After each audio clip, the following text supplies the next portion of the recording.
Right, our next speaker is Dr. Cassandra Roeca. She's a board-certified reproductive endocrinology and infertility specialist at Shady Grove Fertility and an assistant professor at the University of Colorado School of Medicine. Today, she's going to be talking to us about family planning and Lynch syndrome. All right, good afternoon. My name is Cassie Roeca. Thank you for that wonderful introduction for having me today. Aside from being a physician at Shady Grove and at university, I'm also the current chair of the Colorado Fertility Advocates. So as a dovetail to the prior session, advocacy is very important to me as well. Potentially you've heard of the Colorado Building Families Act, which the Colorado Fertility Advocates, we helped write and pass. That requires Colorado employers as of this last January to cover fertility preservation and infertility IVF treatment for people who have or are at risk for medical conditions that will impair their fertility.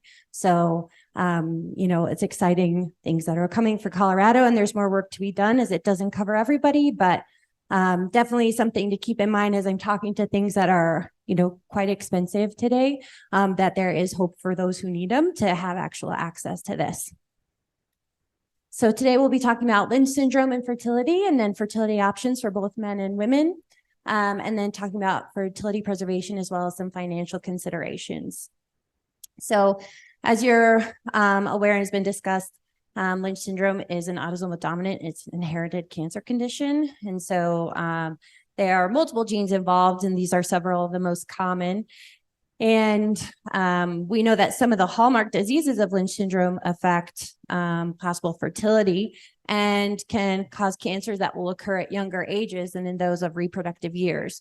So we know that up to 7% of colorectal cancer is going to be diagnosed in women before menopause, and colon cancer and endometrial risk, lifetime is up to 61%.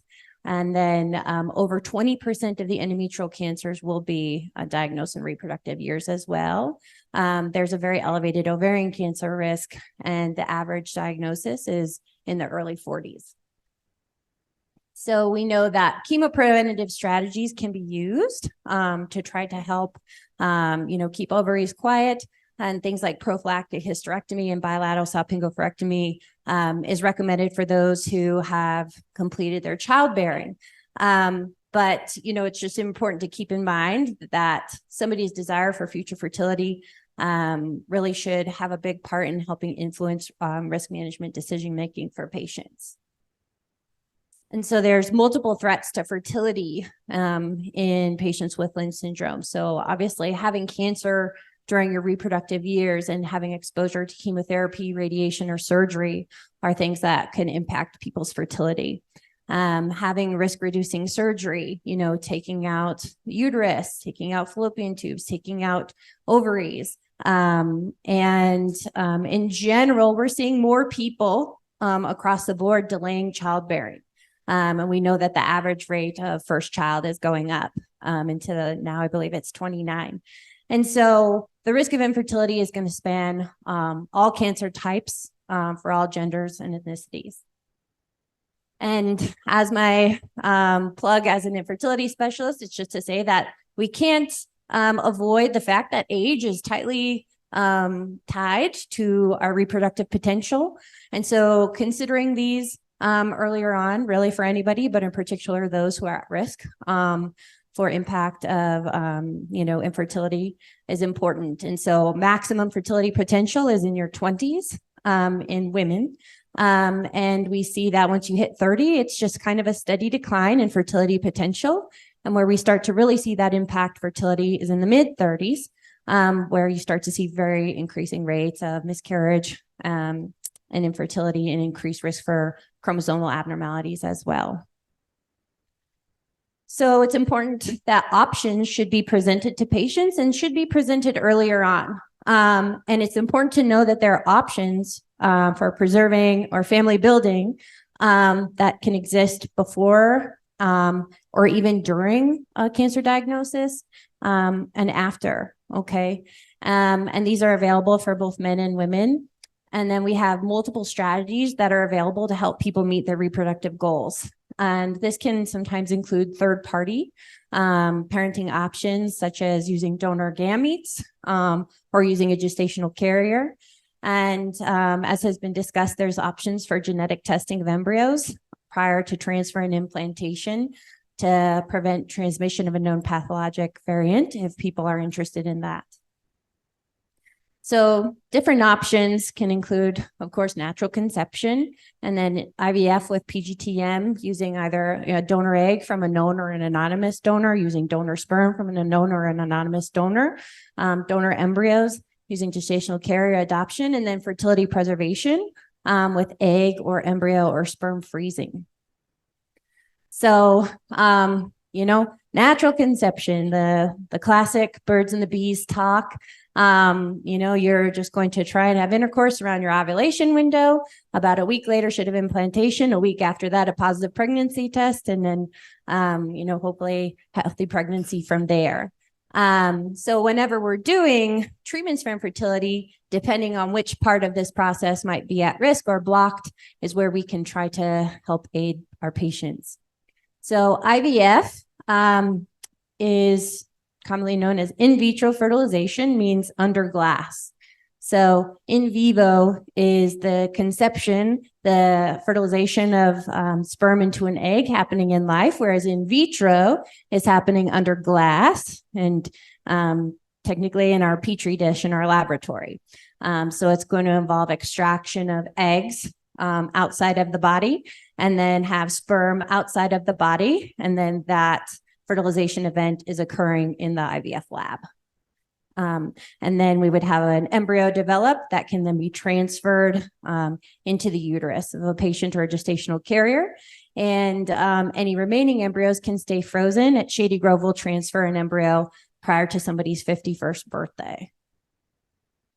And so a little more about pre-implantation genetic testing, which I know has been spoken about, but this is really a general term as recommended by the American Society for Reproductive Medicine. And so what it is doing is describing removal of cells from an embryo that are then utilized for subsequent testing. Right now, what we do is an embryo that's basically capable of implantation, which is a day 5 embryo called a blastocyst. We usually take about 5 cells from the trophectoderm layer that will become the placenta. Okay. We don't touch the inner cell mass part that becomes the baby because we don't want to risk injuring the fetus. And so it's important to know this testing is about 98% accurate. And the hope is that over time we can do a less invasive test, that's not causing possible potential damage to the embryo by doing that. But babies who have been born from PGT testing seem to be as healthy as those who were born spontaneously or without that. So it seems to be an all or none response. If it really does affect the embryo, it's likely just that embryo won't survive. But if it survives, it has just as good a health reproductive potential as its non-biopsied counterparts.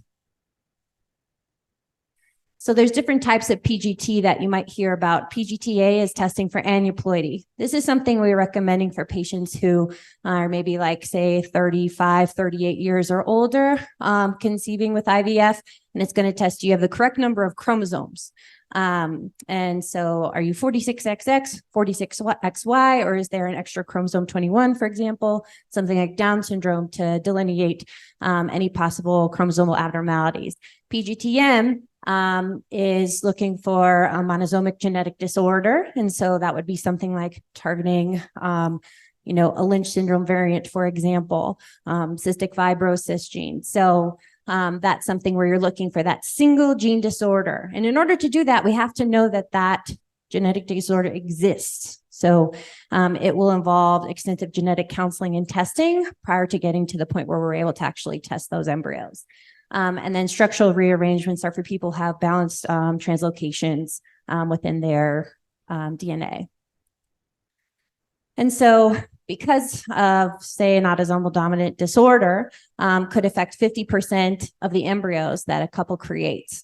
And so doing this testing can help to better identify, okay, which embryos are at risk and help people make decisions if that's something that they would want to preferentially avoid transfer, for example.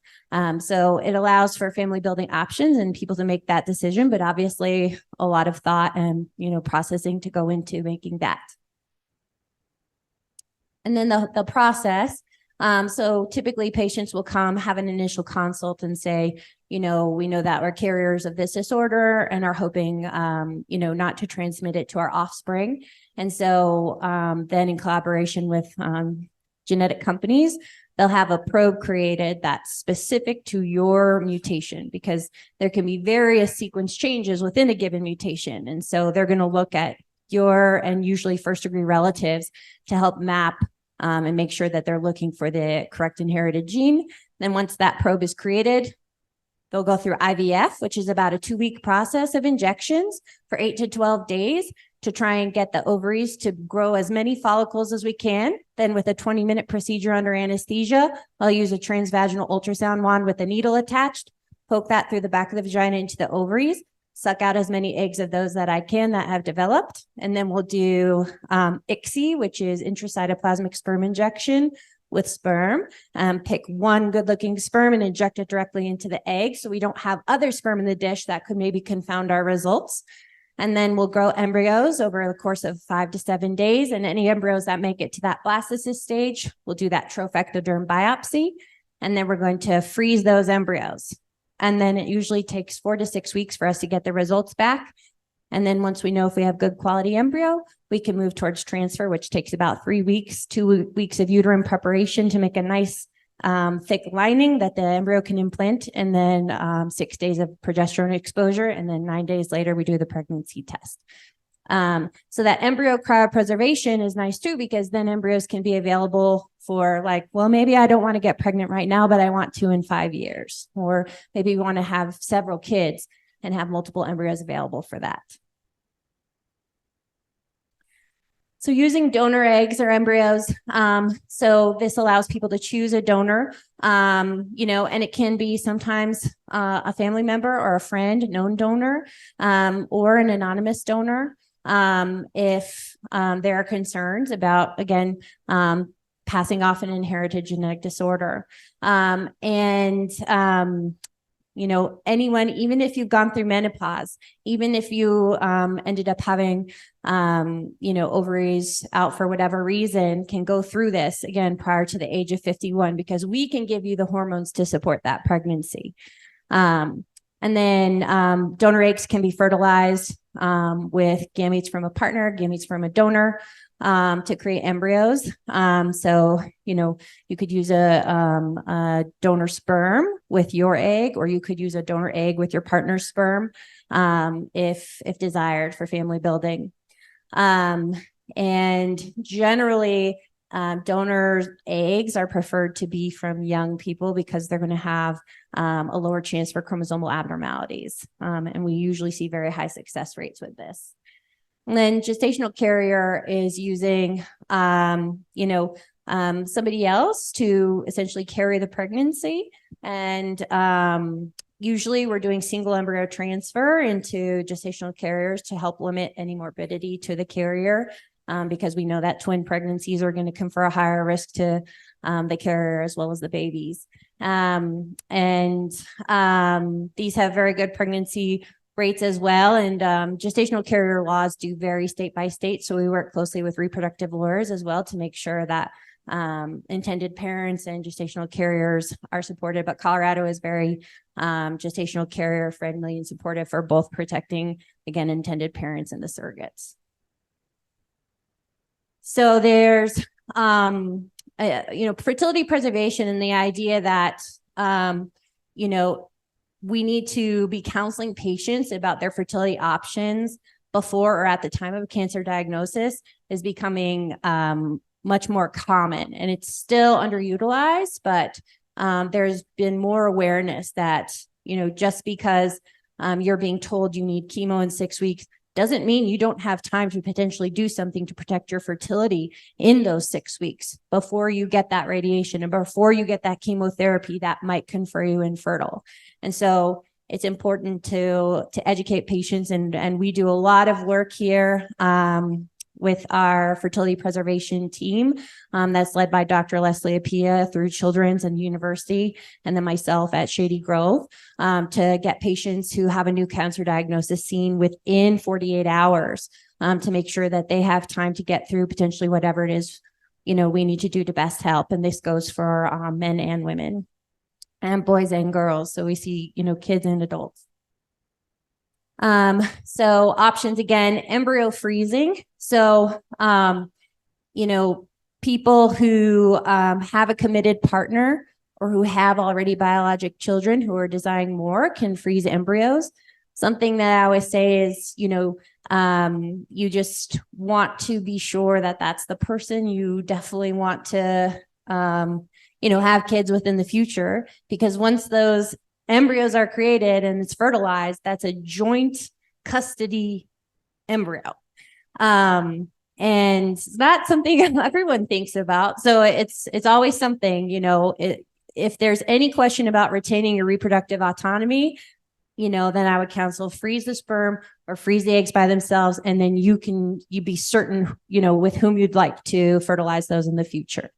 But embryo freezing is truly the highest, gives you the best chance of a live birth in the future. And we know a lot more about the reproductive potential of an embryo than we do just sperm or eggs alone.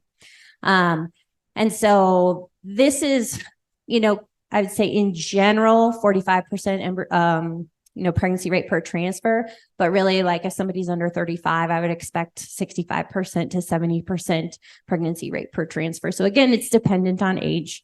And this is a very proven technology. Egg freezing used to be experimental until 2013. And so now you're probably hearing more about egg freezing, both elective and then for fertility preservation as well.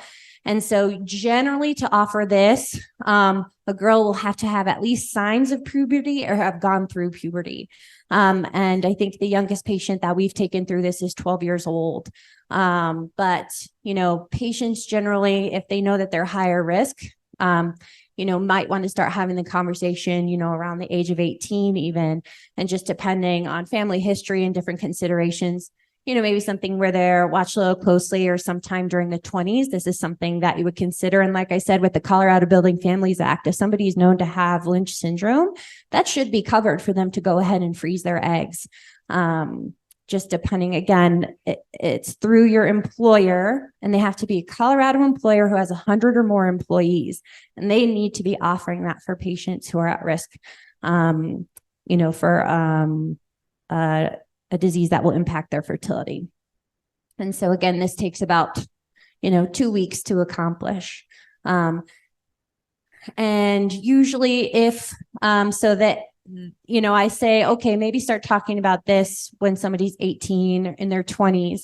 And if you freeze eggs in your 20s, they're going to have a very good reproductive potential if you were to need them in the future. One of the risks of doing egg freezing, if you don't have an active cancer diagnosis, is you may never need these eggs in the future, right? So you might have paid and gone through this process for nothing.